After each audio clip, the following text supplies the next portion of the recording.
Hi, welcome to Defeationist.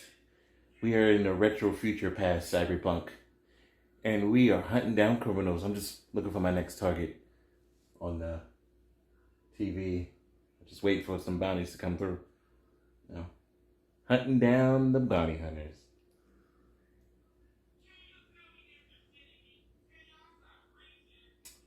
Obviously, I'm not doing good at this job. In the 21st century, nations have collapsed. From the ruins of war arise a society fueled by greed. Profiteering mega corporations provide protection and jobs to anyone who abides by their policies. The alternative, a criminal path. Street gangs engage in a constant power struggle against rival gangs and authorities. But there are some that have no interest in gang affiliations nor company citizenship. They only pledge allegiance to the highest bidder. Their title, Bounty Hunter. Their only objective, hunt down. Crime doesn't pay, unless you're a bounty hunter, which consists of a Arnold reference, a Snake Plissken reference, and a robot. In the mayhem-filled streets of the future, where criminal gangs rule and cops fear to tread, only the bounty hunters can free the city from the corrupt fist of felony. Huntdown has weird criminals. Don't get me started. Everything from feral punks to organized hockey hooligans. This game is riddled with bad guys and crime bosses, each with their own stomping ground to acclaim. That's where you come in with your choice.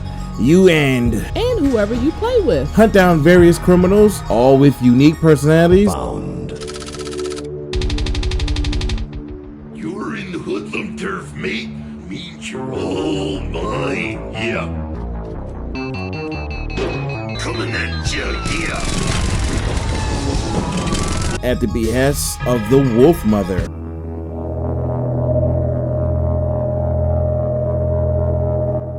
Look, it's simple. It's a 2D pixel art platformer shooter. There are various buttons in this game. There's a button for shooting, a button for a secondary weapon, a button for jumping, a button for dashing, and a primary change weapon. But it does all that really smoothly. It does sound complicated. The 2D pixel art is gorgeous and detailed. It's an homage rather than trying to just look like it's from that era, which makes it look very cool when some things are just flashing in the background. You see graffiti on the wall, all that good stuff. It's the 80s. Wait, it's the 77s. There are voice lines active for each of the characters in the game. Some are unique for various situations like guns, shooting certain guns, and almost anything that happens in the game. The game is not long also. It can be beat in one sitting, which, you know, if you're not taking your time, can be beaten really simply. Unless you're on badass mode, then that's going to take you forever. It was so good. I took the main attraction of the game are the bosses.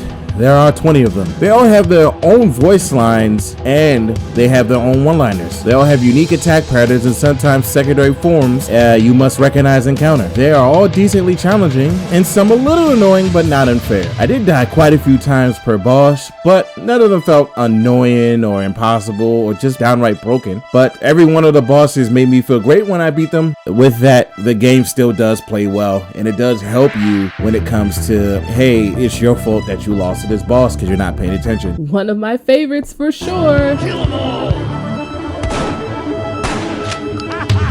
The grind is figuring out what happens when you don't find the right weapon to use in certain situations, or you don't know how to use the various weapons that you get. Every weapon is worth using, and there are so many satisfying moments and where you can use a certain weapon to take out large groups of enemies with a well-timed shot and or grenade throw or knife throw or tomahawk throw or boomerang throw. depending on who you're using, which can be fun and engaging, especially when also figuring out every boss's attack pattern and what weapon do you feel would be the best to use them. You can either use your generic weapon that you start off with, or you can have a shotgun and shoot every last boss. Also, a lot of the bosses in this game is also figuring out the alternate way you can kill them to get trophies or achievements or anything like that.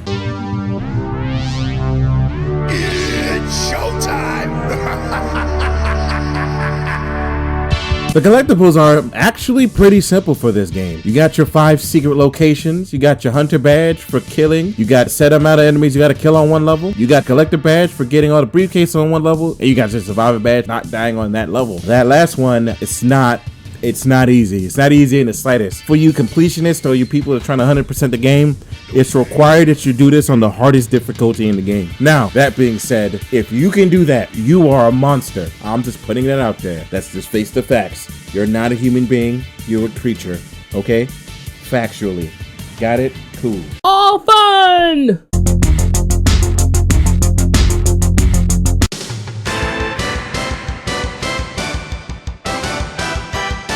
After beating all of the other gangs, you finally get through to the final gang, the number 1 suspects. Each boss in this gang more powerful than the other, more vicious, more crime-ridden than all of the other gangs and all of the other bosses in the game, even their leaders, which all culminates to the final showdown of this game. You get to the Shogun of crime, which is a clear reference to The Last Dragon with Bruce Leroy, in case any of you don't know. Y'all need to go watch some movies. And after exchanging a few words with him, he gets to the mech to fight you in what is quite possibly not a really easy boss fight, but also not too hard. Who's better than the Shogun?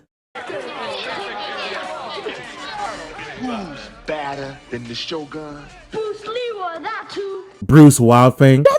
After finally defeating the Shogun in his mech, he finally comes out. You truly fight one of the coolest boss fights. A fight where you're falling on some rocks after you blew up his mech. In one of the most legitimately coolest boss fights in one of these type of games. In which he challenged you to one final duel in which you both have to fight to the death. I genuinely challenged myself during this boss fight and fought this man with a katana. So therefore, it was a samurai duel. Therefore, I proved that Bruce Wildfang is the baddest man in the land. Alright?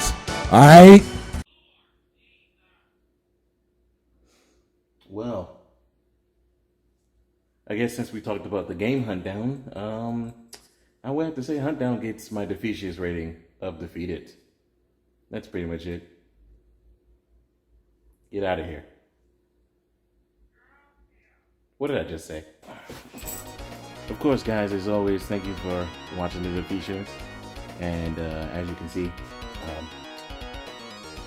I got some things I gotta do, so we can call it a day for me and you. Hope you guys enjoyed. Hope you guys enjoyed the past videos. Again, sorry for making this a little late. Stuff be happening. The next one, unfortunately, I'm gonna have to make it a solo episode. So you guys have a good one.